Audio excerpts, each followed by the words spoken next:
प्रति भल पाइबा अंतरात्मा सृष्टि करे कान मोड़ी विधा गोईठा मारिकी बसैले सत्संग कले हबनी ता भितर जगै पड़ो जदिव आम ते जन्म देचु किंतु तोर विधाता होचंती श्री श्री ठाकुर तो सत्संग जीवाक पड़ो आश्रम जीवाक पड़ो आचार्य संग करिया पड़ो प्रत्येक काम आदेश निर्देश जहाँ रही सब करिया पड़ो आ जदि तू न कलु तार तो जीवनटा नरक हबो आ एक्जाक्टली हेइची मध्य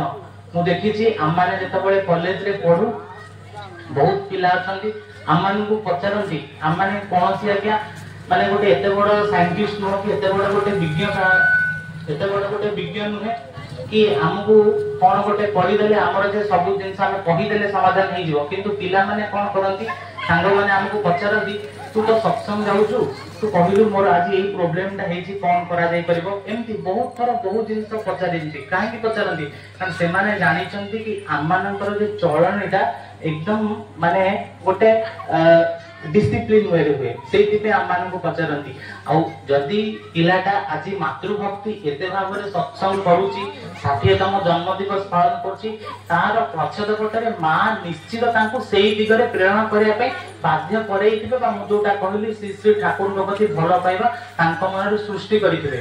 हरिराम भाई संगे मोर संपर्क बहुत वर्ष जेतबेले बेंगलोर सत्संग उद्बोधन हैला वर्तमान आचार्य संगे आम जाइलु बेंगलोर सत्संग से मु देखी यही जगह दादा जो कहले हरिराम भाई श्रावण परिक्रम भाद्रपूर्णिमा बुली बुली कि आज्ञा बेंगलोर भाया राज्य रे बेंगलोर भाया जगार सी कौन करती जो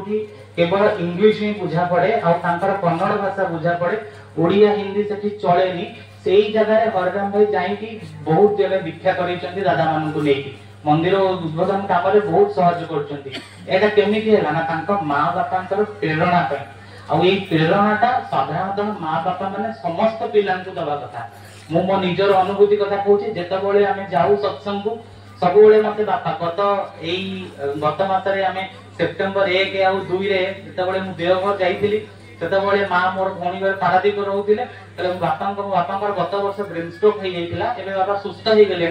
मो भौणी कहला बाबा एका रही तू केमती कहलु मुझे दिन है देवघर जाइली बाबा को पचारि बाबा मुझे जीवी तो ना बाबा सब ठीक ठाक ओके हो गले बाबा मुझे जीवी तो बाबा कहते आखि बुझिकी पड़ा मो भौणी मत गाड़ी कला तू केमती जीवु बाबा एका रही मुझे बो को फोन कली बो सांग सांग आसी पहुंचला सकाळे मोर दी पर 3टारे ट्रेन थी अंगरे पलि गली तो यही जो पिला मानकु सत्संग को प्रेरणा करने माँ बापा माने करबा निहाती प्रयोजन आ जदि न करिले ताहले वृद्धा अवस्था रे जेतबेले जे कहि भी वृद्धा आइथिबे तांको किए सत्संग नब सत्संग देवघर किए नब आचार्य परिवार मंदिर केंद्र आसिले मंदिर अर्घ्य संग्रह इत्यादि काम रे किए जोगान दब पिला माने ही तो जोगान देबे ना आ जदि पिला माने इष्टमुखी न होइथिबे ताले किछि फायदा हबनी ठाकुर कहला बळ्या कि तुमे 1000 तपस्या कर किंतु तुम निजर परिवार भितर निजर नेक्स्ट पीढ़ी भितर जदि इष्ट भाव फुटे न पड़े तुम चलवा फांका हो गला एक्जाक्टली से कौन होची ना गोटे बिजनेस सहज बिजनेस होची ओल्ड एज होम करछंती जे कई बापा मां मान को नेकी सेट कर दोछन ताकू नेकी सोशल मीडिया रे गुडे एडवर्टाइजमेंट होची जे जते बडा ओल्ड एज सेते ताको अधिक स्पॉन्सर मिलबो से सेते अधिक धनीवान होबो एटा होची बहुत जगह किंतु ठाकुर के पाखरे सेटा नै ठाकुर को प्रति मान